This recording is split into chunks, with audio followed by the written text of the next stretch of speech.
Bonjour à tous. Alors on se retrouve aujourd'hui comme toutes les semaines, voire tous les mois dans ce cas-là, pour faire donc le bilan du mois passé, en fait de la dernière semaine, et la répartition du mois à venir, donc pour le mois de janvier. Sans plus tarder, on va tout de suite commencer par regarder ce qui s'est passé la semaine dernière. Donc pour la dernière semaine du mois de décembre. Pour les courses, donc il ne reste plus rien. Forcément c'était le réveillon du jour de l'an, donc voilà, forcément sans surprise. Ensuite, restaurant, il ne reste rien non plus. Sorties et loisirs non plus. Et maison, il n'y avait rien de base, imprévu. Il y a toujours les 10 € qui sont là, qui persistent, donc voilà, on n'y touche pas. Voilà, donc la semaine, je ne veux pas dire qu'elle a été catastrophique, loin de là, parce que je n'ai pas pioché dans mes épargnes. On a juste utilisé donc le budget de la semaine. Voilà, ça aurait pu être mieux, mais ça aurait pu être pire, donc c'est ce qu'il faut se dire, il faut toujours rester sur une note positive, ou du moins essayer de le rester.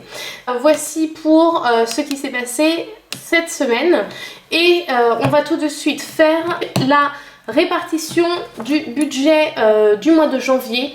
Alors à savoir que ce mois de janvier va être un mois un peu difficile entre guillemets, dans le sens où on ne va pas pouvoir épargner énormément. On aura tout juste pour payer donc nos dépenses habituelles, tout ce qui est courses, restaurants, sorties et loisirs. Voilà, ça c'est nos budgets de la semaine qu'on a de façon habituelle, donc ça on va pouvoir les honorer comme d'habitude. On va pouvoir épargner un tout petit peu, mais sans plus. Donc voilà, comme ça au moins ça vous permet de voir un peu comment nous en tout cas on s'organise pour les mois entre guillemets difficiles, parce que on a connu pire que ça, hein, voilà. Je veux dire difficile dans le sens où on ne peut pas épargner réellement. Mais voilà, il y a pire, il y a des personnes qui sont dans une situation plus compliquée que ça, donc je suis loin de me plaindre. Donc au niveau des courses, on va donc avoir un budget de 200 € pour ce mois-ci. Donc comme d'habitude, hein, je vous fais le petit rappel pour celles et ceux qui nous rejoignent. Donc nous sommes deux à vivre sur ce budget, donc mon mari et moi-même. Voilà, et on a un budget de 50 € par semaine. Donc au niveau du restaurant, on va avoir un budget également de 200 €.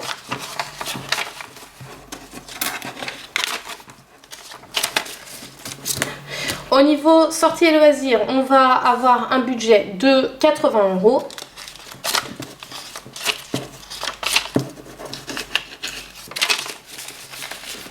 Donc voici pour le budget mensuel, et donc normalement il nous reste la somme de 100 €.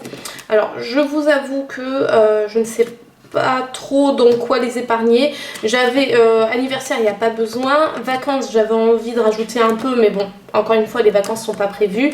Noël, on verra plus tard. Je sais pas si je mets dans les soldes ou dans fonds de secours, mais après dans fonds de secours, principalement l'argent qu'on arrive à épargner la semaine ou autre qu'on va mettre dedans. Donc je pense que je vais tout mettre dans solde, vu que ça va bientôt arriver et que mon mari comme moi on a besoin d'acheter pas mal de choses. Donc on va mettre les 100 € restants dans l'enveloppe solde, ce qui nous fait un total de 400 €, donc soit 200 € chacun, ce qui est un budget quand même honorable pour faire les soldes. 400 € c'est déjà pas mal. Donc je vais tout de suite faire la répartition pour la semaine à venir. Alors, je le disais, au niveau des courses, on a un budget de 50 € par semaine. Donc voici pour les courses. Ensuite, au niveau restaurant, on a également un budget de 50 € par semaine.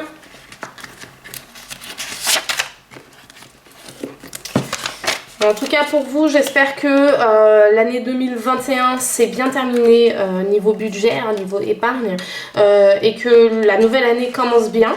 Je ne sais pas si vous avez pris des résolutions. Je vous avoue pour ma part que ça fait un moment que je ne prends plus de résolutions, parce que généralement on ne tient pas spécialement, enfin moi en tout cas je ne tiens pas spécialement mes résolutions. Après j'ai quelques challenge entre guillemets personnel, mais voilà, je préfère pas avoir de résolution parce qu'en général on va les tenir en début d'année et puis en fin d'année on veut même plus en entendre parler, donc voilà, je préfère pas appeler ça des résolutions. Sorties et loisirs, donc 20 € par semaine comme d'habitude également. Et ben voilà, donc là on est bon pour le budget commun et on va tout de suite passer au budget personnel. Donc pour mon budget personnel, j'ai également donc la somme de 100 € que je vais répartir. Alors j'ai un peu réfléchi cette fois, hein, pour une fois, donc ça fait pas partie de mes résolutions, mais voilà, j'ai essayé de m'y prendre un peu en avance cette fois-ci. Donc je vais mettre 30 € pour l'enveloppe beauté, comme ça on aura atteint la somme de 100 € pour cette enveloppe là.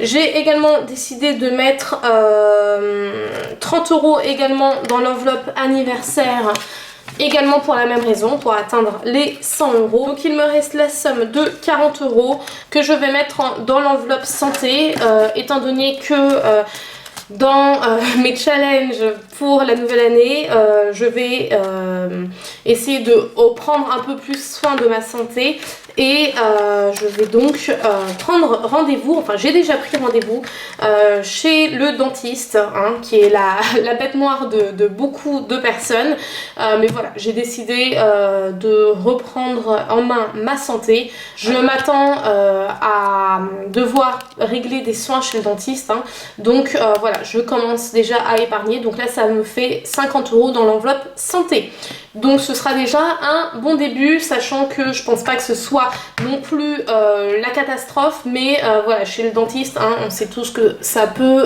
très vite monter, même si on a des mutuelles, malheureusement parfois ça prend pas tout en charge, donc je préfère prendre les devants. Et bah écoutez, la vidéo est finie, j'espère qu'elle vous aura plu. Je vous mets comme d'habitude les liens des enveloppes et des classeurs en barre d'infos. Et on se retrouve dimanche prochain pour une nouvelle vidéo. Ciao!